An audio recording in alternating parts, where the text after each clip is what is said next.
My channel my cooking my passion. आज मैं बना रही हूँ शाही कोरमा।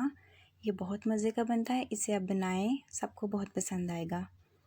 इसके लिए मैंने लिया है 1 किलो चिकन। इसको धो के अच्छी तरह साफ़ कर लिया है। इसको मैरिनेट करने के लिए मैंने लिया है 1/4 टीस्पून हल्दी, 1.5 टीस्पून लाल मिर्च, 1.5 टीस्पून नमक, 1 टेबलस्पून सूखा धनिया, 2 टेबलस्पून अदरक लहसुन का पेस्ट और 1 कप दही। अब इन तमाम मसालों को चिकन पे अच्छी तरह से लगा देंगे।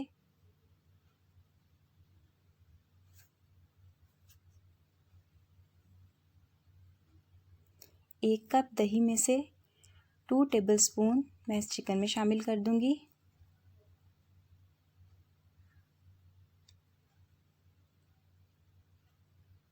अब इन तमाम मसालों को चिकन पे अच्छी तरह से लगा दें और 1 घंटे के लिए मैरिनेशन के लिए रख दें। अब चलते हैं इसकी ग्रेवी की तरफ। 2 बड़े साइज़ के प्याज लेके मैंने इसे स्लाइस में काट लिया है और कुछ मैंने खड़े मसाले लिए हैं। 1 दालचीनी का टुकड़ा, 6 से 7 इलायची, 5-6 लौंग और 2 तेज़पात के पत्ते। एक कढ़ाई में 1 कप में ऑयल शामिल करके प्याज को गोल्डन फ्राई कर लूँगी। प्याज को गोल्डन फ्राई करने के बाद आप किसी प्लेट में निकालें, किसी टिश्यू पेपर पे नहीं निकालें, नहीं तो ये सॉफ्ट हो जाते हैं। कोरमे में ये क्रिस्पी अच्छे लगते हैं।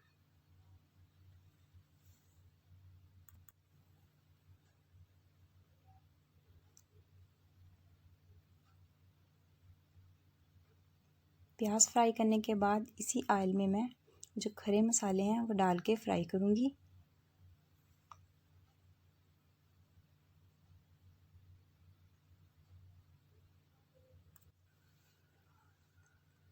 जब ये फ्राई हो जाएंगे तो इसमें मैरिनेट किया हुआ चिकन शामिल करके उसको हाई फ्लेम पे फ्राई करूँगी।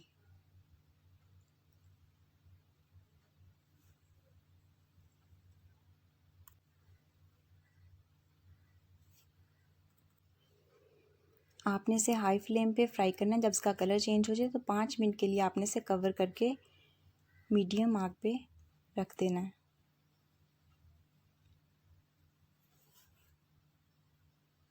अब 5 मिनट के बाद मैं इसमें दही फेंट के शामिल कर दूंगी और इसे अच्छी तरह मिक्स करके 10 से 12 मिनट के लिए कवर करके रख दूंगी और बीच बीच में मैं चम्मच भी चलाती रहूँगी।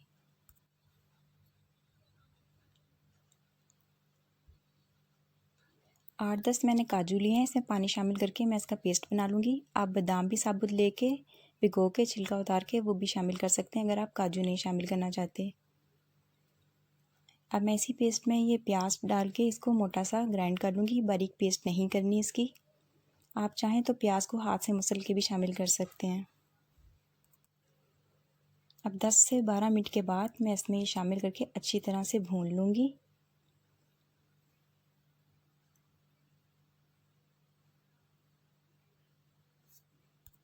और इसमें 1 कप पानी शामिल करके मैं 5 मिनट के लिए इसे कवर कर दूँगी मीडियम फ्लेम पे। और जायफल, जावित्री, ज़ीरा, बड़ी इलायची और काली मिर्च ये गरम मसाला पीस के 5 मिनट के बाद मैं इसमें शामिल करूँगी। इससे इसकी खुशबू बहुत ही ज़बरदस्त लगती है।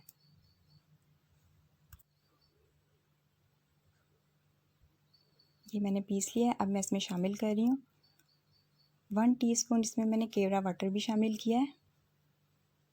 और इसे 10 मिनट के लिए मैं अब कवर कर दूँगी और फ्लेम ऑफ कर दूँगी। 10 मिनट आप इसको ऐसे ही पड़ा रहने दें, इसके बाद आप इसको डिश आउट करें। देखिए बहुत ही ज़बरदस्त खुशबू आ रही है। ग्रेवी इसकी देखें कितनी अच्छी बनी है। रोटी या नान के साथ इसको सर्व करें। कोरमा शाही है तो इसकी प्रेजेंटेशन भी शाही होनी चाहिए। आपको ये रेसिपी पसंद आए तो इसे शेयर करें और हमारे चैनल को सब्सक्राइब भी करें और इसे आप लाजमी बनाएं। अल्लाह हाफिज़।